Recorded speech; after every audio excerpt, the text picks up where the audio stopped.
The Gospel according to Mark, chapter 11, verses 11 through 14. And Jesus entered into Jerusalem, and into the temple.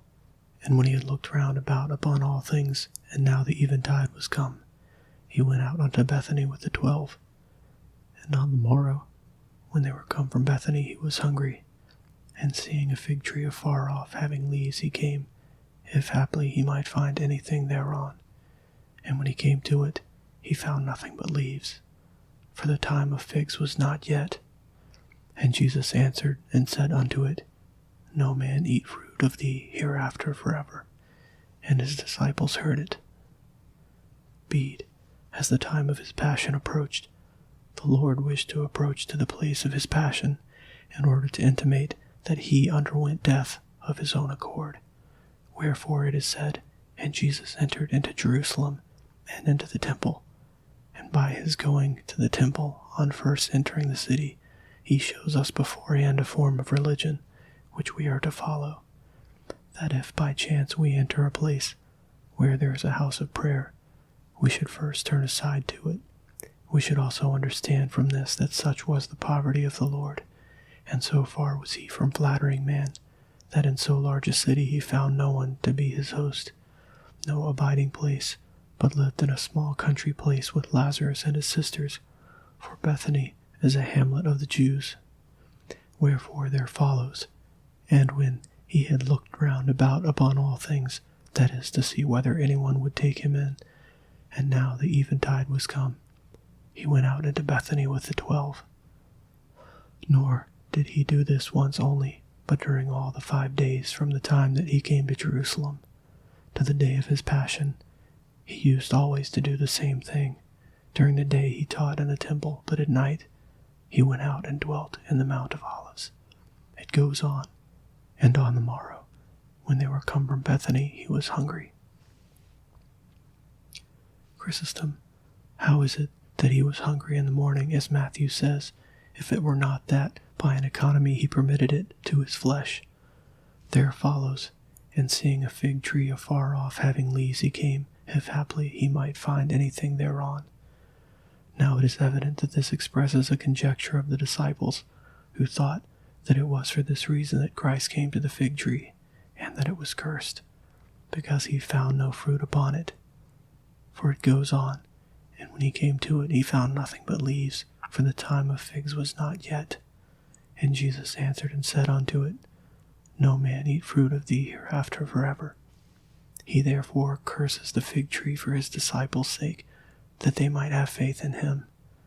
For he everywhere distributed blessings and punished no one, yet at the same time it was right to give them a proof of his chastising power, that they might learn that he could even cause the persecuting Jews to wither away. He was, however, unwilling to give this proof on men, wherefore he showed them on a plant a sign of his power of punishing.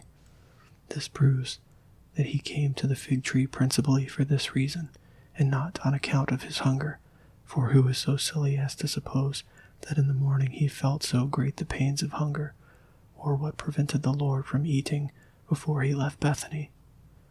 Nor can it be said that the sight of the figs excited his appetite to hunger, for it was not the season of figs, and if he were hungry, why did he not seek food elsewhere rather than from a fig tree, which could not yield fruit before its time? What punishment also did a fig tree deserve for not having fruit before its time? For all this then we may infer that he wished to show his power, that their minds might not be broken by his passion. Theophilus, wishing to show his disciples that if he chose he could in a moment exterminate those who were about to crucify him. In a mystical sense, however, the Lord entered into the temple, but came out of it again to show that he left it desolate and open to the spoiler. Bede. Farther, he looks round about upon the hearts of all, and when in those who oppose the truth he found no place to lay his head, he retires to the faithful, and takes up his abode with those who obey him, for Bethany means the house of obedience. Pseudo Jerome, he went in the morning to the Jews, and visits us in the eventide of the world. Bede, just in the same way as he speaks parables so also his deeds are parables. Therefore he comes hungry to seek fruit off the fig tree, and though he knew the time of figs was not yet, he condemns it to the perpetual barrenness, that he might show that the Jewish people could not be saved through the leaves, that is, the words of righteousness which it had, without fruit, that is, good works, but should be cut down and cast into the fire. Hungering therefore, that is, desiring the salvation of mankind, he saw the fig tree, which is the Jewish people, having leaves or the words of the law and the prophets, and he sought upon it the fruits of good works, by teaching them, by rebuking them, by working miracles, and he found it not, and therefore condemned it. Do thou too, unless thou wouldest be condemned by Christ in the judgment, beware of being a barren tree, but rather offer to Christ the fruit of piety which he requires. Chrysostom, we may also say in another sense that the Lord sought for fruit on the fig tree before its time, and, not finding it, cursed it, because all who fulfill the commandments of the law are said to bear fruit in their own time, as for instance that commandment, thou shalt not commit adultery.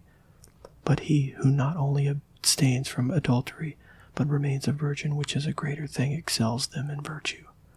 But the Lord exacts from the perfect not only the observance of virtue, but also that they bear fruit over and above the commandments.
Thank you for watching. If you enjoyed this video, please click like